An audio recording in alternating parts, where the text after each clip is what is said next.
오늘은 시편 제5편 8절로 12절 말씀으로 은혜의 방편이라 이런 제목으로 말씀을 상고하도록 하겠습니다. 감리교의 유명한 웨슬리는 형이상학적 신학이나 추상적인 신학에는 관심이 없다고 말씀하시면서 그에게 관심 있는 신학이란 실천신학이라고 했습니다. 왜냐하면 신학의 목적은 그리스도인으로 하여금 거룩한 마음과 거룩한 삶을 살아가게 하기 위해서 존재해야 된다는 얘기입니다. 그도 그럴 것이 억만 가지 죄악에서 구원시켜 멸망의 자식, 마귀의 자식, 사탄의 종들인 죄인들을 그리스도의 복음으로 구원시켜 하나님의 자녀로 삼아 주셨으니 이제 그리스도인들은 마땅히 은혜 가운데 감사하며 이 땅에서 경건하게 살아가야 할 그와 같은 사명이 있기 때문에 그렇습니다. 동남아의 어느 나라에서 어느 나라 신학교에서 세 분 강사님을 모시고 신학생들이 강좌를 들었습니다. 한 분은 천주교의 신부님이고 한 분은 신신학을 연구하는 신신학자이고 신학에도 보수주의가 있고 신신학 자유주의가 있습니다. 그리고 한 분은 그 지역의 무명 목회자, 전혀 신학을 전공하지 않는 목회자 세 사람을 모시다가 신학교에서 강의를 하는데 천주교의 신부가 먼저 나와서 강의를 했습니다. 결론적으로 하나님은 계시지 않는다, 하나님은 죽었다라고 결론을 내렸습니다. 신학생들에게 박수를 받았습니다. 신신학자 신학교수도 결론적으로 하나님은 죽었다라고 강의를 끝냈습니다. 역시 박수를 받았습니다. 세 번째로 목회하는 목사님이 나와서 강의를 하면서 나는 살아계신 하나님을 믿고 그 하나님의 은혜를 온 교우들에게 말씀으로, 기도로, 사랑으로 베풀어 주기 때문에 우리 믿음의 식구들이 영적으로 은혜롭게 성장하며 믿음의 삶을 살고 있다. 나는 신학을 전공한 교수도 아니고 신학자도 아니지만 내가 믿는 하나님은 전능하신 하나님, 살아계신 하나님, 축복 주시기를 기뻐하시는 하나님이기 때문에 나는 하나님이 계신 것, 살아계신 것을 믿는다 라고 결론을 내렸습니다. 엄청난 박수가 강단이 떨어져 나갈 정도로 박수갈채를 받았습니다. 제가 이 말씀을 서론에서 먼저 말씀드린 이유는 우리가 믿는 하나님은 우리에게 말할 수 없는 은혜를 베풀어 주시고 그 은혜 가운데 살게 하신 살아계신 하나님이십니다. 그래서 신학의 존재는 웨슬리 목사님과 같이 우리는 실천신학, 즉 신학 자체도 신앙인에게 덕이 되고 본이 되는 그런 신학이어야 된다는 말씀을 제가 지금 강조해 드리려고 이 말씀을 드린 것입니다. 본문으로 돌아와서 시편 5편은 무슨 말씀이냐? 다윗 왕이 이스라엘 나라를 통치할 때 여러 아들들이 있었지요. 그 아들들 중에 잘생긴 미남 아들이 하나 있었습니다. 압살롬이라는 아들이 있는데 이 압살롬이라는 아들이 아버지를 반역하고 자기를 따르는 무리들과 함께 모여서 자기가 왕이 되었다고 하면서 아버지 왕을 배신하는 그런 음모를 꾸몄습니다. 이때 다윗 왕이 그 음모를 알고 통탄하면서 오늘 이 시편을 기록했습니다. 그래서 초두부터 말씀을 보게 되면 하나님께 탄식하며 부르짖는 이 기도문 속에서 오늘 우리가 8절부터 말씀을 본문으로 정했는데 이 사악한 원수, 즉 압살롬을 따라서 자기를 배신하는 배신자들, 바로 그들은 악인들이고 자기 꾀에 넘어갈 것이고 오직 하나님을 경외하는 자들은 하나님의 은혜 가운데 하나님의 호의를 받는다는 말씀으로 끝을 맺는 아름다운 시인 것입니다. 오늘 이 말씀 속에서 우리가 먼저 기억할 것은 하나님이 압살롬 편이겠느냐 다윗 편이겠느냐. 다윗은 어릴 적에 하나님께서 이스라엘의 왕으로 세워주셨습니다. 먼저 택함을 받았습니다. 다윗이 무슨 야심을 가지고 대통령의 꿈을 갖고 정권을 만들어 가지고 백성들에게 호소하는 그런 식의 왕이 아니라 하나님이 목동이로 아버지 양을 치고 있을 때에 하나님이 부르셔서 그를 왕으로 택정함을 기름 부음을 받았습니다. 이렇게 택함 받은 다윗이 왕으로 통치하고 있을 때 아들 중에 하나가 배신했을 때 설령 아버지가 양보했다 하더라도 그것이 하나님의 뜻이 아니면 결단코 압살롬이 왕으로 성공할 수가 없었을 것이고 하나님께 인정받지 못했을 것입니다. 그러니 누가 승자가 되겠습니까? 하나님의 도우심을 받는 아버지 다윗, 아버지를 배신하고 음모한 압살롬이라고 생각할 때 승리는 아버지에게 돌아가게 되어 있지요. 이게 하나님의 섭리고 하나님의 능력이고 하나님의 계획인 줄 압니다. 오늘 이 같은 말씀을 본문으로 정한 이유는 제가 지난주에 구원론과 교회론에 관해서 말씀을 드리겠습니다 라고 했지요. 구원론이란 무엇입니까? 제가 주보 2면과 3면과 4면에 제가 골자를 잘 소개해 놨는데 구원은 예수 그리스도의 희생 제물로 말미암아 죄인 중에서 저희들이 구원함을 받습니다. 하나님께서 죄 사함의 길을 그렇게 열어 주셨습니다. 그래서 주님이 내가 곧 길이요 진리요 생명이다. 나로 말미암지 않고는 아버지께로 올 자가 없다. 우리 쪽에서 예수님을 통하지 않고는 하나님께로 갈 자가 아무도 없다 그 말이죠. 바로 그분은 우리의 구세주이지요. 그래서 예수님을 통해서 구원함을 받는다는 그와 같은 말씀인데 우리가 믿음을 선물로 받고 선물로 받은 믿음으로 예수님을 나의 구주로 믿을 때 구원함을 받는다. 이보다 더 큰 은혜가 어디 있습니까? 저와 여러분에게 이보다 더 큰 은혜가 어디 있습니까? 그래서 이 은혜는 말할 수 없는, 상상할 수 없는, 나에게 그 어떤 것과 바꿀 수 없는 은혜이지요. 그래서 은혜라는 구원의 은혜를 생각해서 오늘 감히 시편 다윗의 하나님 앞에 부르짖는 말씀에서 한 본문을 정했습니다. 그리고 구원받은 백성들이 이제 이 땅에서 세상 끝날 때까지 이 교회 안에서 믿음의 삶을 살고 있습니다. 구원받은 백성들이 교회 안에서 살고 있지요. 이건 역시 택함받은 축복받은 자들의 삶이지요. 그래서 두 번째 대지로 교회론을 설명할 때에 이건 역시 은혜이기 때문에 우리가 은혜라는 것을 염두에 두고 은혜의 방편이라 이런 제목을 정했습니다. 아마 신학을 공부하시고 아시는 분들은 은혜의 방편하면은 말씀과 성례와 기도인데 오늘 제목을 다른 데다 인용했다 이렇게 말씀을 드릴 수도 있죠. 그러나 저 역시 구원받은 것도 은혜요, 교회 생활하는 것도 은혜요, 이것이 은혜의 방편이라 생각하고 제목을 이렇게 정한 것입니다. 이제 두 대지로 말씀을 정리하겠습니다. 첫째, 구원의 은총. 구원받은 저희들에게 구원받은 그 은혜는 구원의 은총이 아닐 수 없습니다. 요한복음 3장 16절 하나님의 세상을 이처럼 사랑하사 독생자를 주셨으니 이는 저를 믿는 자마다 멸망하지 않고 영생을 얻으리라. 예수 그리스도를 믿으면 멸망치 않고 영생을 얻는다. 사도행전 16장에 주 예수를 믿으라 그리하면 너와 내 집이 구원을 얻으리라. 영생을 얻는다, 구원을 얻는다. 누구를 통해서? 예수 그리스도를 통하여. 이것이 구원의 은총이지요. 그래서 인간의 삶 자체는 죄의 문제로 말미암아 심각합니다. 누구도 해결함을 받을 수 없습니다.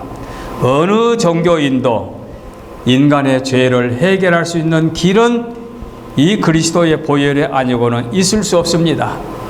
우리의 시조 아담과 하와가 타락함으로 말미암아 인간은 죄 아래서 태어났기 때문에, 죄의 멍에를 짊어지고 태어났기 때문에 우리 마음속 속사람이 범죄할 수밖에 없는 죄성을 갖고 태어났기 때문에 누구도 자유로울 수가 없습니다.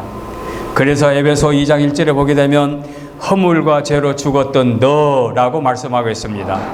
죄의 결과는 허물과 죄로 말미암아 죽을 수밖에 없다. 허물과 죄는 결국은 사망이라는 얘기지요. 그래서 인간은 누구나 죄 아래서 자유로울 수가 없고 죄인은 죽을 수밖에 없습니다. 그래서 로마서 6장 23절에 보면 죄의 싹은 사망이라 죄의 값은 죽음이라고 말씀하고 있습니다. 그러니 너나 할 것 없이 죽음 앞에 자유로울 수가 없습니다. 누구나가 다 세상에서 죄인으로 살다가 멸망을 받을 수밖에 없습니다. 그런데 죄라고 하면은 여러분 뭐가 머릿속에 생각납니까? 이를테면 남을 미워한다, 또는 악을 도모한다, 또는 무슨 죄를 지었다, 남에게 욕하고 거짓말하고 속이고 해를 끼치고 남을 때리고 구타하고 심지어는 남의 목숨을 해치고 이런 것들을 죄로 연상하지요. 그러나 이것은 죄의 형상이지 죄의 근본은 아닙니다. 죄로 말미암아 그런 행동이 나타나는 것뿐이지 그거 자체가 죄가 아닙니다. 죄의 형상입니다. 죄의 본질이 뭐냐? 죄의 본질은 하나님에 대한 인간의 옳지 못한 태도가 죄입니다. 그러므로 위에 말씀드린 것은 죄의 결과고 죄의 열매고, 그런 행동을 하지 않았다 할지라도 하나님 앞에 옳지 못한 행위는 그것 자체가 죄입니다. 그러니 하나님 앞에 누구도 자유로우지 못한다는 얘기죠. 성경에서 말하는 죄의 개념은 창조주 하나님 앞에 위반되는 것은 무엇이든지 죄입니다. 그러니 인간이 육신의 몸을 입고 이 땅에 살면서 어찌 죄에서 자유로울 수가 있습니까? 너나 할 것 없이 다 죄인입니다. 이것이 하나님께 대한 그야말로 죄인으로서의 이 엄격한 선포를 피할 수가 없습니다. 바로 이 죄 때문에 사망에 이른다는 얘기죠. 그래서 사망에서 신음하는 인간을 구원시키기 위해서 하나님께서 독생자를 이 땅에 보내시고 예수님께서 우리의 죄값으로 십자가에 못 박혀 죽으심으로 죄값을 지불해 주셨습니다. 바로 이 사실을 알고 믿는 것이 복음을 받아들인 것이고, 이 복음이 나를 죄에서 구원해 주신 것입니다. 이것을 구약에서부터 계속하여 신약에 이르기까지 예고하시고 성취해 주셨습니다. 이사야 선지자가 예언했지요. 죄인들을 위해 대속의 죽음을 담당함으로 말미암아 그들의 죄사함을 이루어 새 언약을 세우고 새로운 하나님의 백성을 창조하시는 고난받은 종으로 예고해 주셨고, 세례 요한은 보라 세상 죄를 지고 가는 하나님의 어린 양이로다 라고 예수님을 지칭하여 말씀하고 있지요. 그러니 세상 죄를 지고 가는 하나님의 어린 양을 구약의 선지자들로 하여금 예고하게 하시고, 신약에서 예수님이 오셔서 그 예고된 말씀을, 예언된 말씀을 성취해 주셨습니다. 이것이 완벽한 하나님의 말씀의 교훈입니다. 유대인들은 신명기서에 나무에 달려 죽은 자는 하나님의 저주를 받았다, 그런 문구가 있죠. 이로 말미암아 예수님은 하나님 앞에 저주받은 자로 자기들이 생각했습니다. 그러나 아니올시다. 물론 하나님 앞에 버림을 받았지요. 그 순간 무엇 때문에? 인간의 죄 때문에. 인간의 죄를 대속하시기 위해서 하나님께서 당신의 독생자를 버리셨으니 그것이 버림받아. 그래서 하나님 나의 하나님 어찌하여 나를 버리시나이까, 엘리 엘리 사박단이라고 예수님께서 십자가에서 탄식하신 말씀은 그 순간 버림을 받은 거지요. 그러나 그 버림받은 그 버림의 목적은 무슨 죄를 지어서 버림받은 것이나 무슨 죄 때문에 형벌받은 것이 아니라 인간의 죄 때문에 죽으신 거지요. 그래서 예수님의 거룩하신 보혈로 우리가 구원함을 받았으니 그것이 곧 복음이고 우리는 그 복음을 통해서 구원을 받았습니다. 이제 주보의 한 면에서 구원의 소정이라고 하는 아주 중요한 것을 제가 골자로 말씀해 놨는데 9가지 소명은 머릿속에 기억해 두시면 도움이 됩니다. 제가 설명은 생략하겠습니다. 저와 여러분들이 구원을 받는데 이 9가지 단계를 거칩니다. 이 단계를 거치는 것은 시간적으로 얼마 걸린다 그 뜻은 아닙니다. 어떤 사람은 동시에 일어날 수도 있습니다. 그러나 어떤 사람은 몇 년 만에 일어날 수도 있습니다. 어떤 사람은 죽기 직전에 일어날 수도 있습니다. 그러나 9가지 단계는 구원의 과정을 이렇게 말씀하고 있습니다. 이것은 신학적입니다. 처음에 부르심, 소명, 부름을 받습니다. 그 다음에 중생, 그리스도를 구주로 모시고 내가 죄인인 것을 고백할 때에 이제 내가 새로 거듭나게 돼서 중생, 그 다음에 회심, 내가 중생하고 나서 회개가 동시에 이루어지게 되죠. 아하, 내가 죄인이다 라고 회개하는 회심, 그 다음에 믿게 되지요. 신앙, 그리고 칭의. 이렇게 소명과 중생과 회심이 이루어져서 내가 예수님을 비로소 나의 구주로 믿을 때 칭의, 칭의란 말은 하나님께 의인으로 인정함을 받는다는 얘기입니다. 의인으로, 자, 죄인이 감옥에서 형을 살고 나오게 되면 그때부터 이제 죄인은 아니죠. 법적으로 죄인이 이제 해결된 거죠. 죄값을 지불했으니까.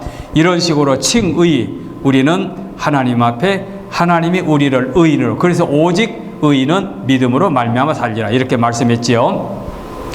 그리고 나서 이제 수양, 이제 새롭게 변화를 받아서 이제 삽니다.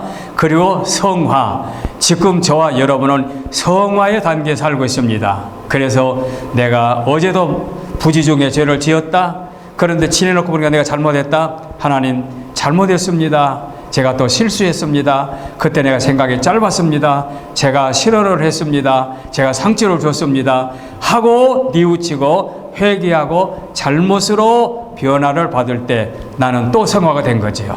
성화된 거. 이것은 죽을 때까지 성화의 과정입니다. 그리고 난 다음에 성도의 견인, 9가지인데 8가지 되어 있네. 성도의 견인, 이것은 택함 받은 백성들은 절대 후회함이 없다는 얘기죠. 하나님께서 끝까지 책임져 준다는 얘기죠. 그리고 나서 성화, 9가지인데 8가지로 되어 있는데 9가지 마지막에 성화, 이제 죽음 다음에 하나님 앞에 나아가면 거룩한 완전한 거룩한 백성으로 인심을 받는다, 그런 얘기입니다. 이렇게 해서 9가지 단계인데 어떻게 하나가 빠진 것이 아마 제 실수인 것 같네요.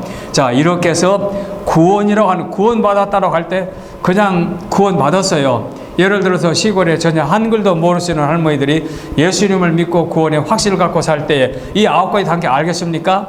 이 단계를 몰라도 상관이 없어요. 이런 과정은 학문적으로 볼 때 이런 9가지 단계를 통해서 우리가 하나님의 백성으로 완전하게 성화를 이루게 된다는 것을 우리가 참고하시게 되면, 아, 구원론에는 이런 과정이 있구나 하는 것을 기억하게 될 것입니다. 두 번째입니다. 교회의 축복입니다. 교회. 자, 교회는 하나님께서 예수 그리스도의 이름으로 부르시고 그의 피로 구속하여 그리스도의 몸에 심으신 자들의 집합체 또는 공동체라고 그러지요. 하나님께서 구원받은 백성들을 위해서 이 땅에서 부르심을 받았기 때문에 교회라는 얘기를, 아마 이제 여러분들도 히브리어나 헬라를 공부 안 하신 분들도 이것은 기억할 거예요. 에클레시아라는 말을 많이 들어보셨을 거예요.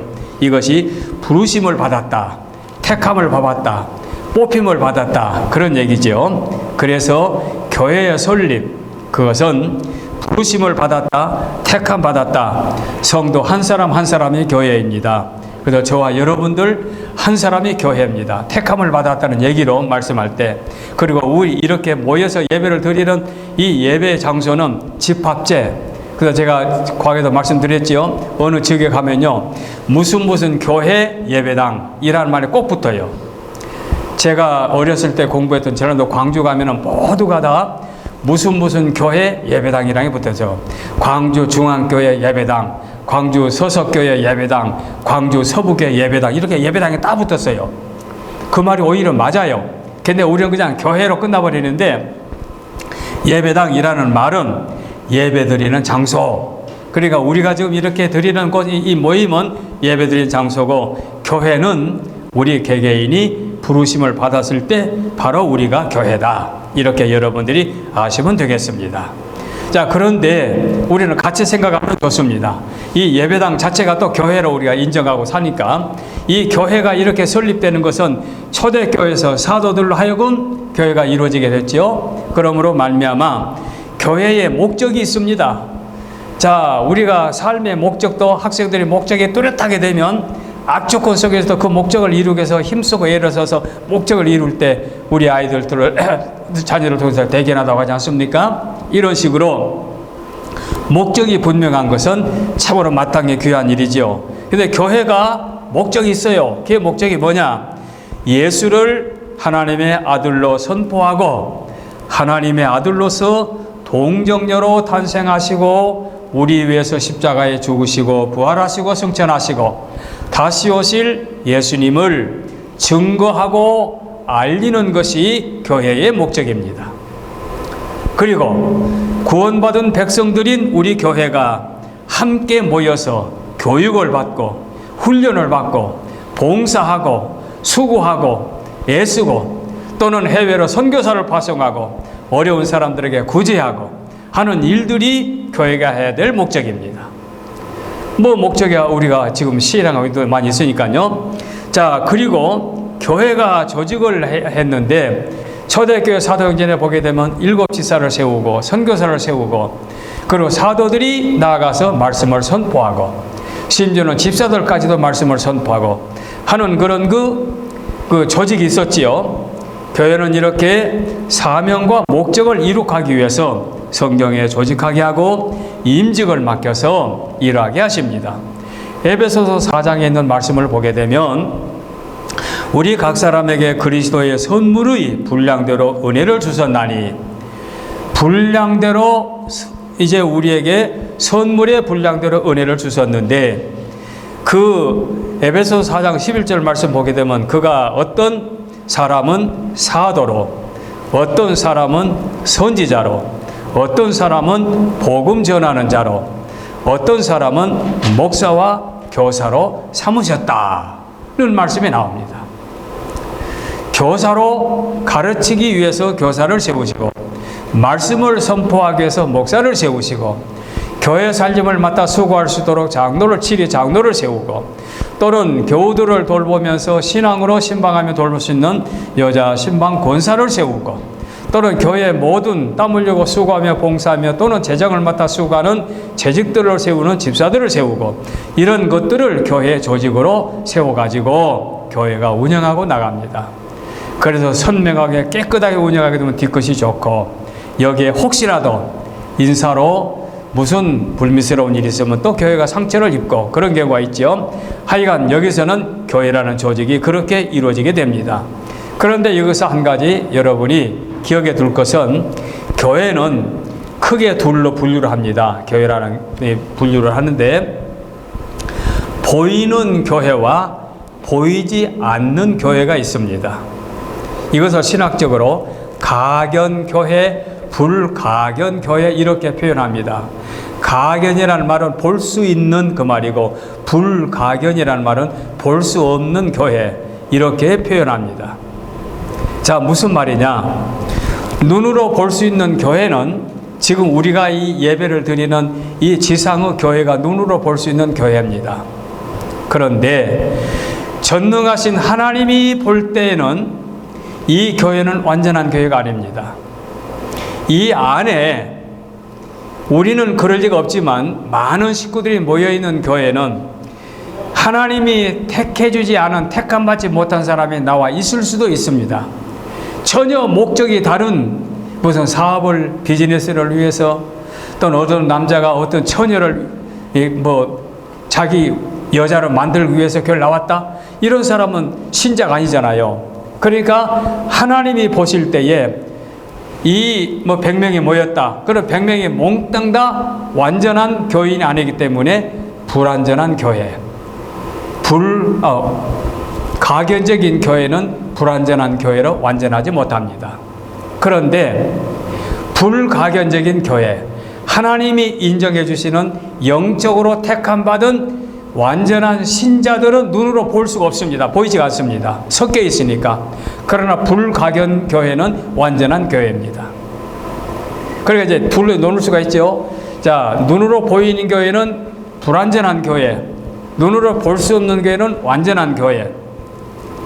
그 다음에 눈으로 볼 수 있는 교회는 이제 승리할 수 없는 교회. 그도 눈으로 볼 수 없는 교회는 승리로운 교회. 그리고 눈으로 볼 수 있는 교회는 지상교회, 눈으로 볼 수 없는 교회는 천상의 교회. 이렇게 분류할 수 있습니다. 그러니까 눈으로 볼 수 없는 교회는 우리가 몰라요. 저와 여러분들이 몰라요. 그러나 하나님이 보실 때에 완전한 교회, 승리로운 교회, 천상의 교회, 이 교회는 불가견적인 보이지 않는 교회다. 그러나 보이는 교회는 완전하지 못하다. 그리고 승리롭지 못하다. 전투교회, 싸우는 교회, 이렇게 말합니다. 악의 세력과 싸워야 되기 때문에 전투적인 교회, 이런 식으로 크게 두 유형으로 나눕니다. 자, 이와 같이 교회에 대해서도 할 말이 많은데 주보에다 내가 또 이렇게 귀한 골자로 설명해 놓았습니다. 교회란 무엇이냐? 교회란 아까 말씀대로 세상에서 부르심을 받은 회중들이 모임으로써 예수 그리스도를 주로 고백하는 자들의 모임이다. 교회의 기능은, 교회는 그리스도의 복음을 전파하고 하나님의 나라를 실천해 나가는 것이 그의 목적이 있다. 그리고 사명으로는 예배가 있고 선교가 있고 교회가 있고 섬김과 봉사가 있고 사귐이 있다. 교회는 네 가지 속성이 있는데 초대 교회로부터서 이 사도들로 하여금 교회를 세웠는데 그 사도들이 세운 교회가 이날까지 계속해서 통일성을 갖고 있다. 속성을 갖고 있다. 그래서 통일성이 있고 그 다음에 보편성이 있고 거룩성이 있다. 이렇게 교회의 성품을 말씀하고 있습니다. 아주 귀한 말씀들을 우리가 신학교에 가서 신학을 공부하지 않는 한 이 주보에 나와 있는 이 구원론과 교회론의 핵심을 다, 물론 이건 전부가 다 아니지만 기억해 두시고 이 말씀을 여러분이 마음속에 간직하고 앞날의 신앙생활에 크게 도움이 되었으면 해서 이 말씀을 드립니다. 이제 선택받은 백성들은 세상에서 하나님의 거룩한 사명자로 부르심을 받았습니다. 내가 확신하니 사망이나 생명이나 천사들이나 권세자들이나 현재 일이나 장래 일이나 능력이나 높음이나 기쁨이나 다른 어떤 피조물이라도 우리를 우리 주 예수 그리스도 안에서 그리스도 안에 있는 하나님의 사랑에서 끊을 수 없다. 이제 우리는 하나님의 특별한 은혜 가운데 택함을 받았으니 세상 끝날까지 한결같은 믿음으로 살아가는 우리 사랑받는 식구들이 되시기를 바라서 여기까지 오늘 구원론과 교회론에 관해서 말씀을 드립니다. 기도하겠습니다.